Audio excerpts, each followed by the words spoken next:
안녕하세요. 반갑습니다. 말씀밥 런치박스에서 유진 목사입니다. 네, 오늘은 제가 여러분께 제가 참 좋아하는 교회 이야기를 해드리고 싶어요. 어느 교회냐면 바로 데살로니가 교회입니다. 저는 성경에 나오는 여러 교회들이 있지만 그 중에서도 데살로니가 교회를 참 좋아합니다. 왜냐하면 이 데살로니가 교회에 대해서 쓴 이 데살로니가 전후서를 보면 이 교회가 얼마나 참 바르게 또 얼마나 신실하게 믿음을 지켰는가 이것들을 너무나 잘 말해주고 있기 때문이에요. 이 데살로니가 전서 1장 7절을 보면 이런 말씀이 있어요. 너희가 마게도냐와 아가야에 있는 모든 믿는 자의 본이 되었느니라. 이런 말씀이 있거든요.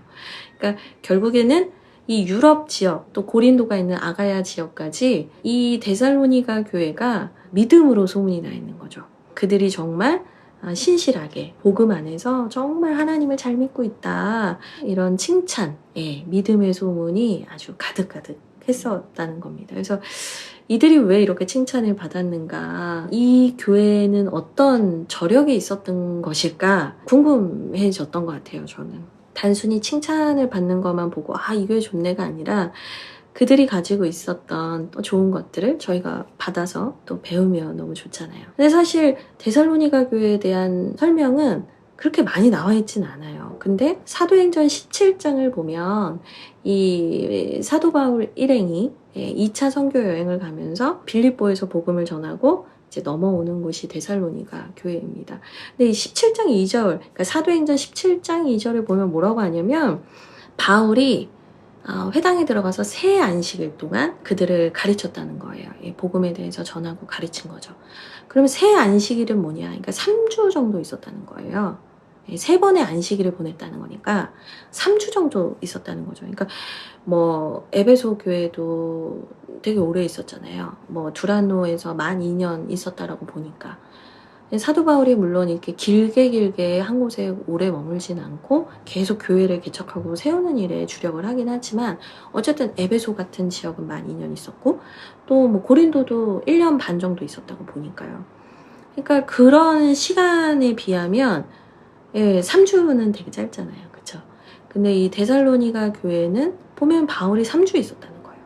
근데 이들이 신앙의 연수가 길지 않고 아주 짧은 시간 복음을 만나고 경험했지만 이들의 믿음은 더 많은 것을 배우고 더 오래 믿었던 그 어떤 교회보다도 하나님 보시기에도 또 믿는 형제들 보기에도 칭찬받을 만한 교회였다라는 거예요. 그래서 저는 여기서 이제 한 가지 얘기하고 싶은 건 뭐냐면 우리가 신앙의 연수가 많은 게 중요한 게 아니라 제대로 배우는 게 중요하다는 생각이 들어요. 내가 교회 오래 다녔어. 그래서 난 다 하라가 아니라 신앙의 연수와 별개로 우리가 정확하게 제대로 복음에 대해서 받고 또 그것을 붙들고 살아가고 있느냐.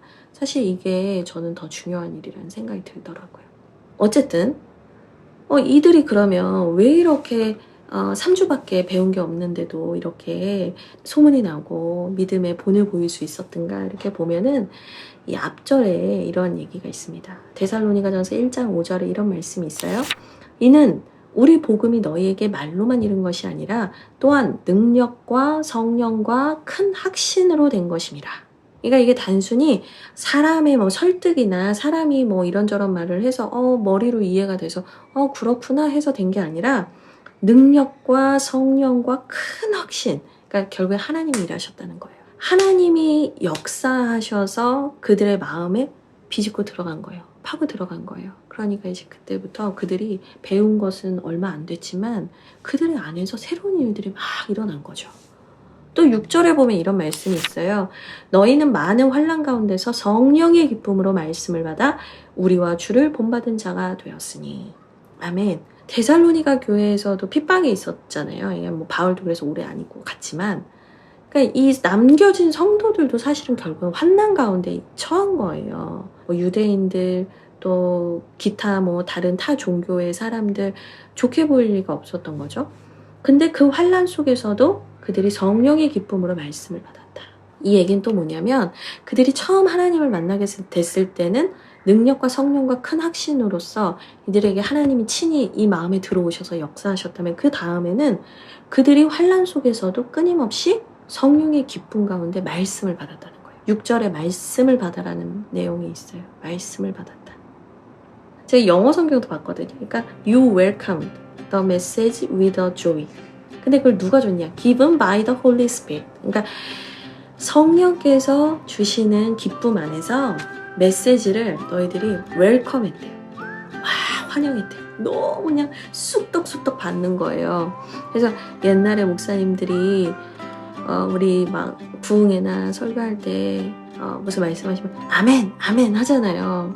그러면 너무 뭔지도 모르면서 그냥 막 아무렇게나 아멘 하면 그거는 그건 좀 그렇다 하겠지만 사실 설교의 말씀을 듣고 아니면 뭐 큐티를 하든 아니면 성경 공부를 하든 뭘 하든 간에 우리가 하나님의 말씀을 받을 때 아멘, 아멘 할 수 있는 건 저는 겸손의 표현이라는 생각이 들어요. 그래서 저도 이제 장로교 이제 통합측 목사다 보니까 사실 저희는 장로교는 예배가 어떻게 보면 약간 좀 조용한 감이 없지 않아 있죠. 근데 이제 뭐 코로나 이후로는 좀 많이 열린 예배 형식으로 많이 바뀌는 것 같아요. 근데 여튼 저는 웰컴 하면서 메시지를 받는 거, 말씀을 받는 거, 하나님의 말씀, 성령께서 나에게 막 깨닫게 하시는 그 기쁨 속에서 주시는 말씀을 내가 마음으로 확 받아들이는 거예요.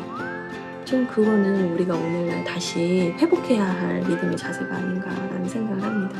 그래서 제가 요즘에 다시 아멘을 열심히 하고 있어요.